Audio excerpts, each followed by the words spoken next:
Hello friends, welcome to my channel hardy story. আমার আজকের recipe মোচার ঘন্ট। এটা একটা পুরনো রান্না, সাবেকি রান্না।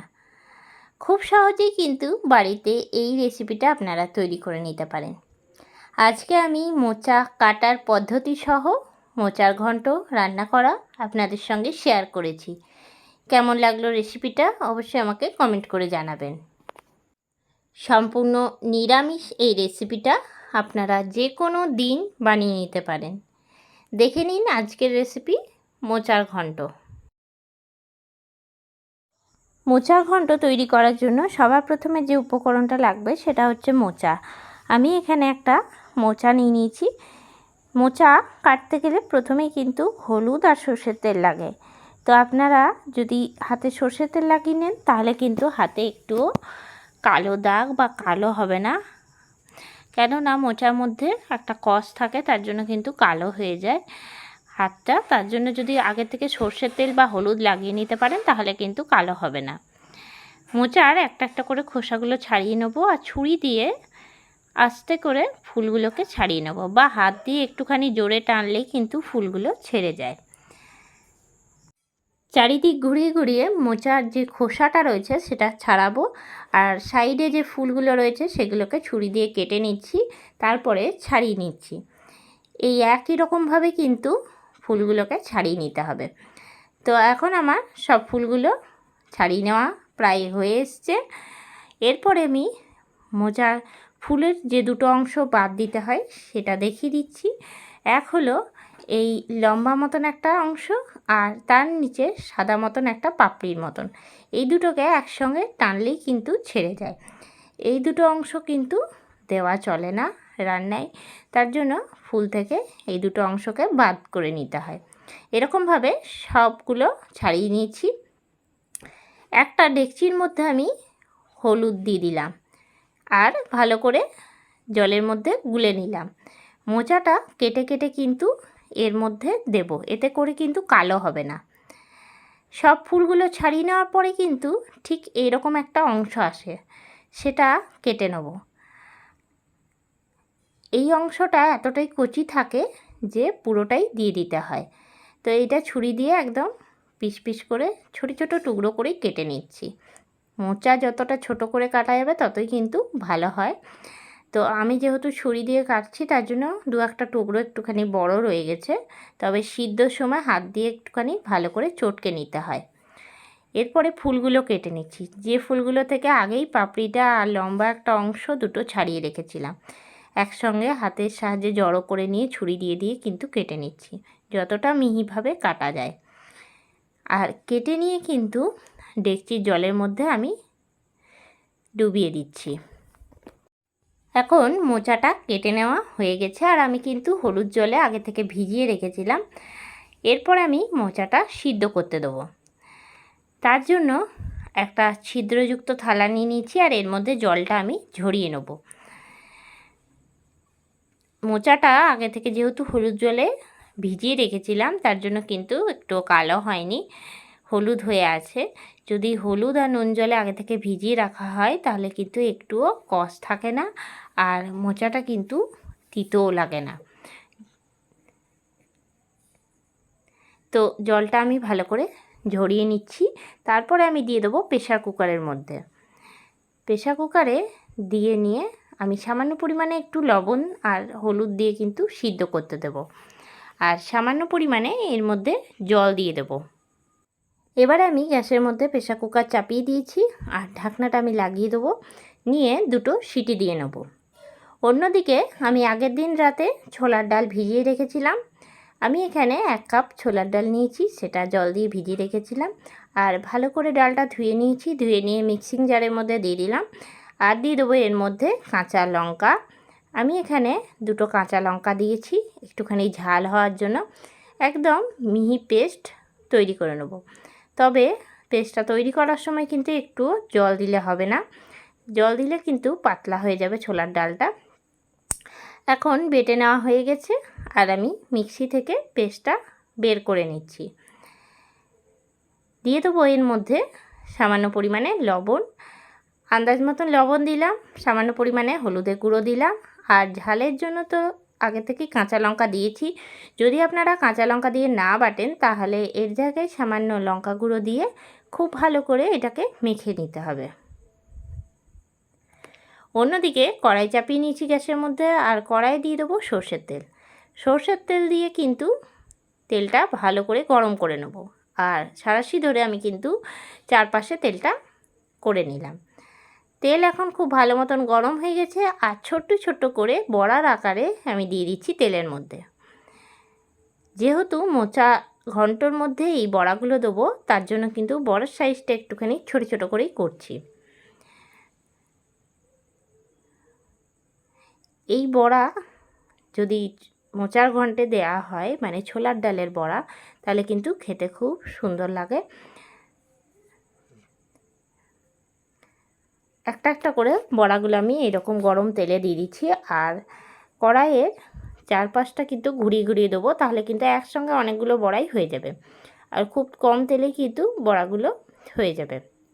গ্যাসের ফ্লেমটা এখন আমি লো টু মিডিয়ামে রেখেছি। সব বড়াগুলো এখন প্রায় আমার দিয়ে দেওয়া হয়ে গেল, আর এরপরে গ্যাসের ফ্লেমটা লোতে রেখে কিন্তু বড়াগুলো খুব ভালো করে ভেজে নেবো। আর কড়াইটা একবার করে ঘুরিয়ে ঘুরিয়ে নিচ্ছি, চারপাশটা যাতে খুব ভালো করে ভেজে নেওয়া হয় তার জন্য। এখন এক পিঠটা কিন্তু হয়ে গেছে, আর অন্য পিঠটা আমি উল্টিয়ে দিচ্ছি। একটুখানি লাল লাল করে বড়াগুলো ভেজে নেব। তো ভালো করে আমি নাড়াচাড়া দিয়ে নিচ্ছি, আর প্রায় কিন্তু এখন বড়াগুলো হয়ে গেছে, তুলে নিলাম থালার মধ্যে। অন্যদিকে প্রেসার কুকারে 2টো সিটি দিয়ে নেওয়া হয়ে গেছে, মোচাটা এখন সিদ্ধ হয়ে গেছে। ভালো করে নাড়াচাড়া দিয়ে নিলাম, আবারও আমি ছিদ্রযুক্ত থালার মধ্যে রাখছি, এতে করে জলটা কিন্তু খুব ভালো মতন ঝরে যাবে। আর এটা কিন্তু এখন ঠান্ডা করতে দিয়ে দেবো। খুব ভালো করে এখন ঠান্ডা হয়ে গেছে, আর হাত দিয়ে আমি ভালো করে চটকে নিচ্ছি। একটুখানি চটকে নিলে কিন্তু এর থেকে জলটাও বেরিয়ে যায় সহজে, আর এটা কিন্তু খেতেও খুব ভালো লাগে।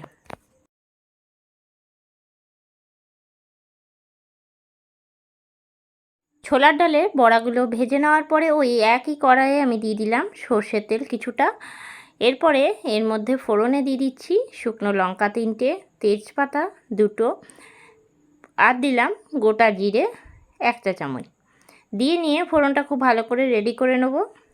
এবারে অন্যদিকে কেটে নিয়েছি আমি আলু, এর মধ্যে এবারে আলুটা দিয়ে দেবো।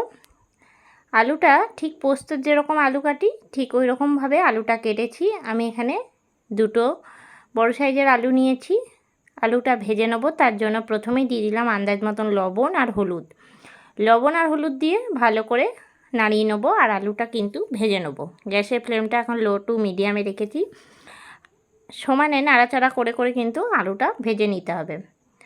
আর এর মধ্যে এবার দিয়ে দিচ্ছি আমি গোটা ছোলা। ছোলাটা আমি আগের দিন রাত্রে ভিজিয়ে রেখেছিলাম, দিয়ে দিলাম ছোলা এখানে 2 মুঠো। ছোলাটা ওই আলুর সঙ্গে একই সঙ্গে ভেজে নেব। ছোলা আর আলু ভাজতে ভাজতেই এর মধ্যে মাঝে একটুখানি ফাঁক করে নিচ্ছি, আর যে তেলটা রয়েছে এর মধ্যে দিয়ে দেবো নারকেল। তো আমি এখানে পিস পিস করে নারকেল একদম ছোটো ছোটো টুকরো করে কেটে নিয়েছি। তো আমি এখানে 1 মুঠো নারকেল দিয়ে দিলাম। এর জায়গায় আপনারা নারকেল কুড়াও কিন্তু ব্যবহার করতে পারেন। নারকেলটা কিন্তু তেলের মধ্যে প্রথমেও আপনারা ভেজে নিতে পারেন, তবে আমি যেহেতু একসঙ্গেই রান্নাটা করব তার জন্য সব জিনিসগুলো আমি কিন্তু একসঙ্গেই ভেজে নিচ্ছি। এতে সুবিধাটাও হয়, আর আলাদা আলাদা করে ভেজে তুলে রাখতেও হয় না। তার জন্য নারকেলটা এর সঙ্গেই ভেজে নিচ্ছি। নারকেলটাও হালকা লাল করে ভেজে নেব। নারকেল, আলু আর ছোলা যখন প্রায় ভাজা ভাজা হয়ে আসবে তখন কিন্তু এর মধ্যে দিয়ে দেবো আদা বাটা। আমি এখানে আদা গ্রেট করে নিয়েছি, আর দিয়ে দিলাম আদা গ্রেট করে রাখা। এরপরে একটা একটা করে মশলাগুলো দিয়ে দিচ্ছি। প্রথমে দিয়ে দিলাম ধনে গুঁড়ো 1 চা চামচ, দিয়ে দেবো জিরে গুঁড়ো 1/2 চা চামচ। এরপরে দিয়ে দিচ্ছি লঙ্কার গুঁড়ো 1 চা চামচ, তবে একটুখানি ঝাল হওয়ার জন্য আমি লঙ্কার গুঁড়ো এখানে দিলাম। এই 3টে দিয়ে দেওয়ার পরে খুব ভালো করে নাড়াচাড়া দিয়ে নেব। আগে থেকে কিন্তু হলুদ আর লবণটা দিয়েই দিয়েছি, তার জন্য আর এখানে ব্যবহার করলাম না। দিয়ে নিয়ে খুব ভালো করে কিন্তু সমানে নাড়াচাড়া দিয়ে নিতে হবে। মশলাটা খুব ভালো করে কষিয়ে নিতে হবে। মশলাটা যখন কষিয়ে নেওয়া হয়ে যাবে তখন দিয়ে দেবো মোচাটা।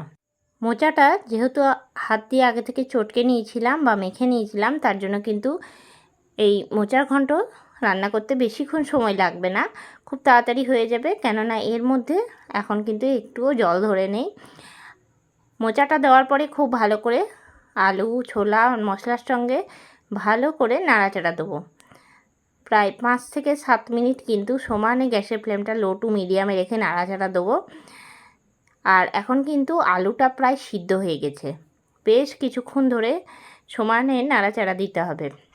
আর যদি লবণ একদমই কম থাকে তাহলে কিন্তু আপনারা আন্দাজ করে লবণটা এখন দিয়ে দিতে পারেন।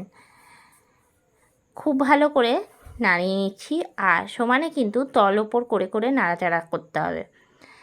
আমি এখানে দিয়ে দিলাম আন্দাজ মতন লবণ। লবণটা দিয়ে খুব ভালো করে নাড়িয়ে নেব। আর দিয়ে দিচ্ছি আমি এখানে চিনি। আমি এখানে 2 চামচ চিনি দিলাম। মোচাতে কিন্তু একটুখানি চিনি দিতেই হয়, যেহেতু একটুখানি কষা কষা লাগে তার জন্য কিন্তু চিনিটা দিলে এর স্বাদটা আসে। নুন আর চিনি দেওয়ার পরে খুব ভালো করে আবারও আমি নাড়াচাড়া দিয়ে নেব। আর সমানে কিন্তু তল ওপর করে নাড়াচাড়া দিতে হবে যাতে না তলে লেগে যায়। খুব ভালো করে কিন্তু নাড়িয়ে নিচ্ছি। যত ভালো করে নাড়ানো হবে তত কিন্তু এর স্বাদটা বাড়বে। আর যত ভালো করে একে কষিয়ে নেওয়া যাবে, কেননা এর মধ্যে আগের থেকেই নারকেল ছোলা আলু সব কিছুই দিয়ে দিয়েছি। এরপরে আমি ঢাকা দিয়ে দেবো। আমি এবার 7 থেকে 10 মিনিটের জন্য এটা ঢাকা দিচ্ছি। 10 মিনিট হয়ে গেছে আর 10 মিনিট পরে আমি ফিরে চলে এসেছি। যেটুকু জল আছে সেই জলটাও কিন্তু এখন শুকিয়ে গেছে। আরেকবার খুব ভালো করে নাড়িয়ে নেব।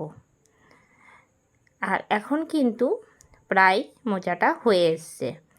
এবারে আমি দিয়ে দিচ্ছি আগের থেকে ছোলার ডালের বড়াগুলো, যেগুলো ভেজে রেখেছিলাম। সেই বড়াগুলো দিয়ে কিন্তু নাড়াচাড়া দেব।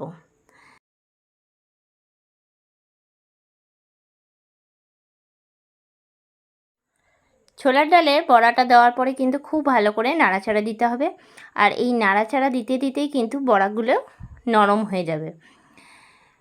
খুব ভালো করে প্রায় 7 মিনিটের মতন আমি নাড়াচাড়া দিয়ে নিলাম। এরপরে দিয়ে দেবো গরম মশলা গুঁড়ো, কেননা রান্নাটা হয়ে গেছে প্রায়। আর দিয়ে দিচ্ছি 1 চামচ ঘি। ঘি আর গরম মশলা কিন্তু মোচার ঘন্টতে লাগবেই, কেননা এটা একটা নিরামিষ রান্না, সাবেকি রান্না। এতে ওপর থেকে যদি ঘি আর গরম মশলা দেওয়া হয় তাহলে কিন্তু খেতে দুর্দান্ত লাগে। কমপ্লিট হয়ে গেল মোচার ঘন্ট। এবার আমি থালার মধ্যে তুলে রাখছি। গরম গরম ভাতের সঙ্গে কিন্তু এই রকম মোচার ঘন্ট খেতে দুর্দান্ত লাগে। এই মোচার ঘন্ট রেসিপিটা তৈরি করা কিন্তু খুব একটা কঠিন না, খুব সহজেই বাড়িতে আপনারাও তৈরি করে নিতে পারেন। আর কেমন লাগলো রেসিপিটা অবশ্যই কিন্তু আমাকে কমেন্ট করে জানাবেন। থালার মধ্যে এখন দিয়ে দিয়েছি। ওপর থেকে চাইলে আপনারা নারকেল কোড়া ছড়িয়ে দিতে পারেন। কেমন লাগলো আমার আজকের এই রেসিপিটা অবশ্যই আমাকে কমেন্ট করে জানাবেন। রেসিপিটা ভালো লেগে থাকলে লাইক করবেন, শেয়ার করবেন। এই চ্যানেলে নতুন বন্ধু হয়ে থাকলে চ্যানেলটা সাবস্ক্রাইব করার অনুরোধ রইল। পাশে থাকা বেল আইকনটা প্রেস করে রাখবেন সবার আগে নোটিফিকেশন পাওয়ার জন্য। আবারও কোনো নতুন রেসিপি নিয়ে হাজির হব। সঙ্গে থাকুন আর দেখতে থাকুন। সবাই ভালো থাকবেন, সুস্থ থাকবেন। ধন্যবাদ।